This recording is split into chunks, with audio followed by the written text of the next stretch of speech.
السلام عليكم. واش المانيا غاليه؟ وشحال المصاريف اللي كتكلف كل شهر؟ هذا الفيديو غادي نحاول نشرح لكم الجميع يعني المصاريف تقريبا الاساسيه في 2025. نقولوا لشخصين يعني كيعيشوا يعني في واحد الشقه. فاول حاجه غادي نبداو بها هي المصاريف ديال الكرا. في الغالب الناس كيكريو، يعني ما كنهضرش على الناس اللي شراو، هذاك موضوع اخر. ففي الكرا هذاك هو رقم واحد ديال المصاريف، هو اللي كياخذ تقريبا يعني المرتبه الاولى. الكرا كيتراوح على حسب المدن. ما نهضروش على المدن اللي غاليه بزاف بحال منشن، غنهضروا على المدن الكبيره. والمدن الصغيره طبعا راه غادي يكون اقل. انا راه درت واحد الفيديو على كيفاش تقتصدوا في المانيا، غادي تشوفوها هنايا، فيها جوج ديال الفيديوهات. فيها الجزء الاول والجزء الثاني. الكرا الى مشينا مثلا مدينه نقولوا كبيره شويه في وسط المدينه، الى كانت شقه فيها يعني صغيره، كنهضروا على شقه يعني لشخصين، يعني اللي فيها غير غرفه النوم وغرفه الجلوس فقط، يعني ما كنهضروش على الشقق الكبيره ولا على المنازل، لا. الشيء يقدر يوصل لواحد 1000 أورو شهريا.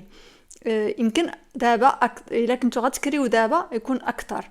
الناس يعني اللي كراو قبل فهذا هو المبالغ اللي كانت، يعني الا كنتو عاد دابا غادي تفتشوا على الكراء في 2025 ولا 2026 فيقدر داكشي غادي يتزاد. المهم حنا نقولوا تقريبا واحد 1000 أورو شهريا الا كنتو في وسط المدينه. الا كنتو بعدتوا على وسط المدينه غادي يكون قل شي شويه، يعني يكون تقريبا واحد 800 أورو. الا كان على حسب عاوتاني الحاله ديال الشقه، الا كانت مثلا جديده وفيها يعني شي حوايج اللي زعما مزيانين والعماره يعني مجهزه يعني تجهيزات عاليه، فيقدر يكون الثمن اغلى. فعلى حسب الموقع، على حسب بزاف ديال الامور. هذا بالنسبه للكرا كيف ما قلت خاصكم تردوا البال ديما انه فاغم، يعني ماشي كالت، يعني داخلين فيه المصاريف كذلك ديال البنايه. المصروف الثاني اللي هو مهم، هو مرتبط وما يمكنلكش يعني تتجاوزه، فهو الكهرباء والماء والتدفئه. فالكهرباء نهضروا على يعني شخصين، غادي نبقاو نهضروا ديما على شخصين كيعيشوا في شقه يعني صغيره. ففي الغالب غادي تكون ما بين 70 و 80 أورو ديال الكهرباء شهريا، يعني غالي. الكهرباء في ألمانيا غالي، من أغلى البلدان اللي فيها الكهرباء غالي. الماء طبعا ماشي غالي، ما نهضروش عليه. التدفئة هي أغلى. فعلى حسب كيفاش كتستعملوا التدفئه وشحال يعني الدرجه ديال التدفئه ديالكم، وكذلك على حسب يعني المحافظه على الطاقه، يعني الشقه اللي ساكنين فيها كيفاش كتحافظ على الطاقه، واش يعني كاين تسرب الى غيره ولا لا. فنقولوا تقريبا واحد 200 أورو شهريا اللي تقدر يعني تكلفكم التدفئه في ألمانيا. كذلك طبعا على حسب الأعوام، بعض الأعوام اللي كيكون يعني البرد كيطول فتقدر تستخدم يعني التدفئة حتى لشهر 3 ولا كاع شهر 4. يعني هذاك الشيء مختلف على حسب السنين وعلى حسب يعني الشقه اللي عايشين فيها. وانتم كذلك شنو كتبغيو، تبغيو يكون سخون يعني فعلا تسخنوا مزيان، ولا تقدروا تخليوه شويه بارد. النقطه الثالثه هي اللي مهمه، هي الاكل. شحال كيكلفكم الاكل في المانيا؟ غادي نهضروا اولا على الا كنتو يعني كتاكلوا في الدار، يعني كطيبوا يعني وكتشريوا يعني السلع الغذائيه. السلع الغذائيه طبعا راه داكشي مختلف. ناخذوا تقريبا حنايا ناخذوا هي واحد المعدل، يعني من تجربتي الشخصيه والناس اللي كنشوف يعني في الغالب داكشي اللي كيشريو يعني اسبوعيا، نقولوا واحد 70 أورو او لا اكثر شويه، على حسب شنو كتشريو، واش كتشريو داكشي بيو، واش داكشي غالي، ولا كتشوفوا غير ملي كيكون التخفيض. اش المتاجر اللي كتمشيو ليها، واش كتمشيو لالدي بيني هذوك اللي رخاص، اولا كتمشيو كذلك من الايديكا دوك المتاجر اللي غاليه شويه. فداكشي علاش انا كناخذ 70 أورو. نقولوا يعني الا كنتو ما كتشريوش داكشي اللي غالي، وداكشي راه غادي يتزاد، نقولوا واحد 400 أورو شهريا. يعني داخل فيها يعني المسائل الغذائيه، ما فيها حتى شي حاجه اخرى، ماشي داكشي ديال الاخر غير السلع الغذائيه. طبعا الناس راه ماشي ديما كياكلوا في الدار، واحد كيخرج بعض المرات ياكل ساندويتش ولا يقدر ياكل في مطعم، فهذيك عاوتاني هذاك التكلفه زايده. طبعا كل واحد على حسب الا بغيتو ديروا الميزانيه ديالكم، خاصك تشوفوا يعني تقريبا شحال من مره كتاكلوا في الدار وشحال من مره كتاكلوا برا، يعني في المعدل. وهذا اللي غادي يقدر يعاونكم باش ديروا ديروا الميزانيه ديالكم.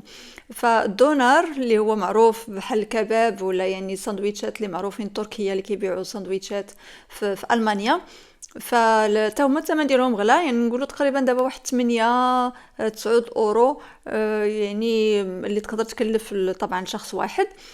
الا مشيتوا للمطعم فديك الساعات الثمن كيتزاد اكثر. فيعني دابا ولاو الوجبات واخا عاديه في مطاعم عاديه ماشي دوك المطاعم الغاليه، تتوصل حتى ل 20 اورو، يعني الا زدتي عليها مثلا مشروب ولا يعني وعاد باش التيب اللي كتعطي يعني ليهم، فنقولوا يعني واحد 25 اورو كل مره مشيتي للمطعم للشخص واحد. يعني الا كانوا شخصين راه هي نقولوا 50 اورو. فهذا هو نقولوا تقريبا الميزانيه المتوسطه ديال الاكل في المانيا. النقطه الاخرى هي اللي مهمه هي النقل. النقل على حسب نتوما واش كتنقلوا يعني بالنقل العام، واش كتنقلوا بالدراجه ولا كتنقلوا بالسياره. فإلا كنتو كتنقلوا بالنقل العام فدويتشلاند تيكت اللي هو دابا في 2025 واحد 58 اورو. هذاك مزيان، يعني حل مزيان اللي يعني في الحقيقه نقص بزاف المصاريف ديال النقل هنايا في المانيا من واحد 5 سنوات تقريبا. الا كنتو كتنقلوا بالدراجه فما كايناش تكلفه، كاينه التكلفه غير ديال الدراجه باش الثمن باش تشريها ويا كان شي اصلاحات. ولا كان السياره، الا كانت عندكم سياره فيعني التكلفه ديالها كتكون زايده هنايا في المانيا، بما فيها يعني التأمين، بما فيها يعني البترول، بما فيها كذلك يعني إذا كانت شي إصلاحات، وكذلك الباركينج يعني باش تباركي السيارة في الغالب خصوصا في المدينة فتا هي كتكلف. نقولوا أقل حاجة هي 200 أورو وأكثر، في الغالب أكثر. فهذا هو مصاريف يعني تقريبا ديال النقل. كاينين طبعا مصاريف اخرى ديال الخروج وديال يعني المسائل اللي بحال مثلا اللي كيحتاجها الانسان، بحال مثلا الحلاق. هذا من النقط اللي كنذكرها هنا في هذا الفيديو لانها غاليه وكتقدر تصدمكم الى يلا جيتو. فبالنسبه للنساء مثلا الا بغيتي غير تقص شعرك فيمكن هذه المساله تكلف حتى ل 50 اورو، بلا ما نهضروا على المسائل الاخرى ديال التجميل ديال الصباغه ديال فهذيك المسائل في الغالب ان الانسان كيستغنى عليها الا كانت الميزانيه ديالو محدوده، ماشي بحال المغرب يعني كل ما هو مانيكير بيديكير الى غير ذلك. يعني الا شفتي غير الاثمنه فكتفضل انك ما ديرهاش. بالنسبه للرجال كذلك حتى هو يعني يقدر توصل مثلا قص الشعر تقدر توصل حتى 18 اورو، يعني حتى الا زدتي واحد تيب ديال 1 اورو نقولوا تقريبا 20 اورو اللي هي يعني كتما راها غاليه باش تقطع شعرك ولا قطعوه راسكم. هذاك حتى هو حل. مسائل اخرى اللي نقولوا ديال بحال هذا الرياضه ثانويه ماشي ضروريه ولكن حتى هي راه مهمه، هي الرياضه يعني صاله ديال الرياضه اولا فيتنس ستوديو. كاينين اللي رخاص اللي كيقدروا يكلفوكم 20 اورو، وكاينين اللي اكثر من ذلك. نقولوا احنا 20 اورو لانه انا شخصيا تنخلص 20 اورو الفيتنس ستوديو شهريا وفيها يعني كل شيء. فيمكن تلقاو هذا الثمن، الا ما لقيتوش راه يقدر يكون شويه اكثر. الامور اخرى ولا الخرجات الاخرى ولا التسليه اللي هي مثلا السينما فنقولوا في الغالب واحد 12 اورو اللي كتكلف بلا طبعا مشروبات ولا بلا بوب كورن، هذه غير السينما بوحدها. ندوزو دابا النقطه اخرى اللي هي في المنزل اللي هي انترنت والتليفون. فالانترنت في الغالب كيكلف على حسب طبعا شحال يعني السرعه اللي غتاخدو، كتكلف نقولوا واحد 40 اورو.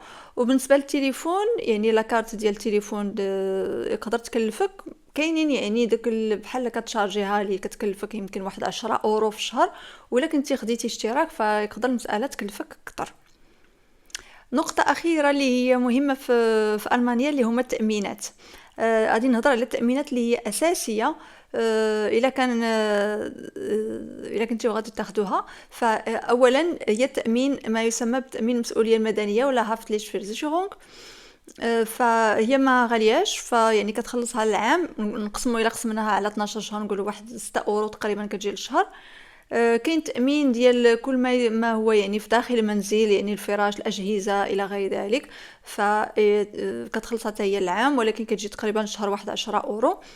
وكاين تامين اخر اللي تيجيني مهم، ماشي ضروري انكم تاخذوه، ولكن كيقدر ينفع، اللي هو تامين على كل هو محامي. الا مثلا وقع لك شي مشكل واحتاجيتي المحامي، فهذاك شويه غالي، فيه داخلين فيه كذلك امور اخرى في هذا التامين. ويقدر المساله تكلفك واحد 20 اورو للشهر تقريبا. فإلا جينا نجمعوا هذه التكاليف كاملة بالنسبة للشخصين، جوج الأشخاص، غادي نوري لكم دابا، فيعني تقريبا واحد 2200 أورو. هنايا خديت بعين الاعتبار أنه يعني في الغالب ما كياكلوش برا، يعني كياكلوا في الدار، كيطيبوا في الدار، وما عندهمش سياره، كيخلصوا دويتشلاند تيكيت. وهذا الشيء ما دخلش فيه الملابس، ما دخلش فيه مثلا الهدايا الا تشري لشي حد شي حاجه، وما دخلش فيه السفر، وما دخلش فيه توفير الا كنتو غادي تخليو شي حاجه لا. فهنا كنشوفوا تقريبا راه يعني شويه غالي، يعني عالي هاد الميزانيه هذه لشخصين. فإلا كان الانسان هذا هو اصلا الراتب ديالو اللي هو 2000 وشي حاجه، فطبعا ما غاديش يقدر على هاد المعيشه هذه. فإلا كانوا مثلا زوجين، ففي الغالب تيكون حتى الطرف الثاني تا هو ضروري خصو يخدم باش يعاون شي شويه في المسائل الاخرى، المصاريف الاخرى اللي ما ذكرتهاش هنايا، بحال السفر مثلا، خصوصا السفر للمغرب، او لا مثلا ملي يعني كيبغيو يشريو مثلا شي حاجه اخرى، يبدلوا شي حاجه في المنزل، شي فراش، وخصوصا ملي كيكونوا الاطفال، فهادشي كاملو كيتزاد طبعا. هذا هو الفيديو. لو بغيتو تشوفوا كيفاش تقتصدوا في ألمانيا، شوفوا هاد الفيديوهات هادو اللي درت، والسلام عليكم.